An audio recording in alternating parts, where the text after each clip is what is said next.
of the worst people on planet Earth are currently focusing their efforts on this broad culture war against trans people existing. And many of them are citing this awful source of dubious academic quality, referring to a condition known as rapid onset gender dysphoria. It's been widely debunked. There are other better trans YouTubers out there who can explain this.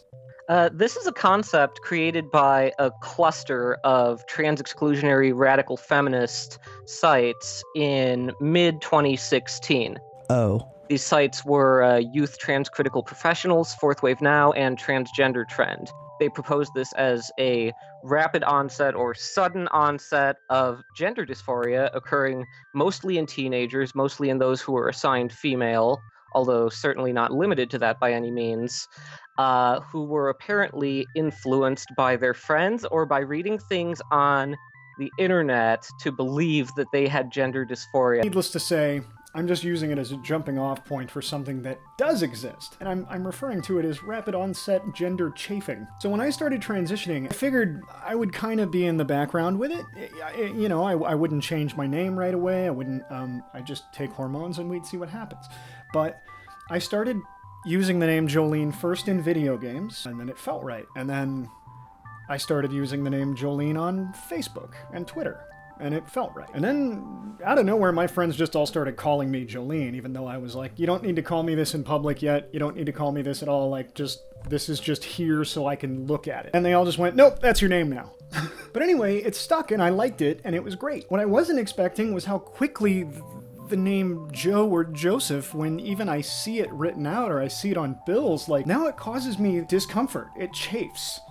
It's like a bad wool sweater. I'm just struggling against it, like, I can't get comfortable, and I'm trying to sleep, and everything itches. And it happened so quickly, and I didn't expect it. It was rapid onset. And this is real, unlike rapid onset gender dysphoria, which is total bullcrap. The gender dysphoria had been there the whole time, but this was new, and this was so quick. So that was stage 1. Stage 2 of this happened very recently. I made a big step. I have existed as an out trans person for a while, but I haven't, with the exception of a weekly gig where everybody knows that I'm transitioning and everybody knows my pronouns and everything's cool. I haven't taken a new job where everybody knew me as Jolene from the beginning. It was a gig, not a job. It was, an independent contractor thing that only lasted 5 days. But in all of the emails introducing myself, everything, I was Jolene. It was a tech conference, and I worked the entire show with my name tag had my real name on it. And it was my first piece of ID ever to have my real name on it. I was so excited. And I worked on my voice. I have a hard time doing it now, but I've been training in voice feminization. It's harder to do at home because home, it tends to rely on context. When I'm out with strangers or when I'm talking to customer service people who don't know me, it's much, much easier to feminize my voice because it just, for all they know, that's my voice. When I do it at home, I'm like, that's just silly. It's like you're putting on a voice. It's like, you're not an actor? What are you doing? It's like, well, no, I'm not acting. I'm just trying to feminize, because the voice that I have now was also an act at one point. But I was in voice the entire time. And I had my real name on the entire time. And my pronouns were they, them the entire time. And I only got misgendered 2-3 times. And surprisingly, none of the tech people did it.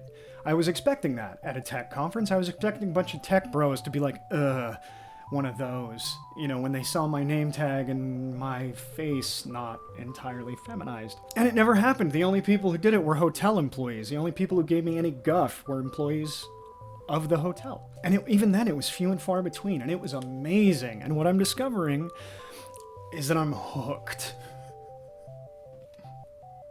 And far from just being hooked, I went on, immediately after that job, I went on vacation, and I suddenly, being sirred was an existential nightmare. Suddenly, after people using the proper pronouns and not calling me sir, and not calling me mister, and not calling me dude, and not calling me man, suddenly I've known intellectually how often we gender strangers for no reason, but holy shit, do we gender strangers for no reason all the time. And now I didn't know it just intellectually, I was feeling it on a very visceral level. When you're growing up, you get to try things on. You even get to try on being mean. You get to try on lying. You get to try on negative things. And usually we find, oh, I didn't like that, I did like this, it feels good to be complimented. You try all these things on, and whatever floats your boat, that kind of informs who you become as a person. And I just got to try on my real name, my proper pronouns, and just existing as myself in public at 37. Boy, do I wish I'd done it sooner, because it felt great. And while now I am experiencing the chafe of being consistently referred to as a man or a dude or sir, I now know how great it felt not to be. Be good to each other. Thank you, everybody.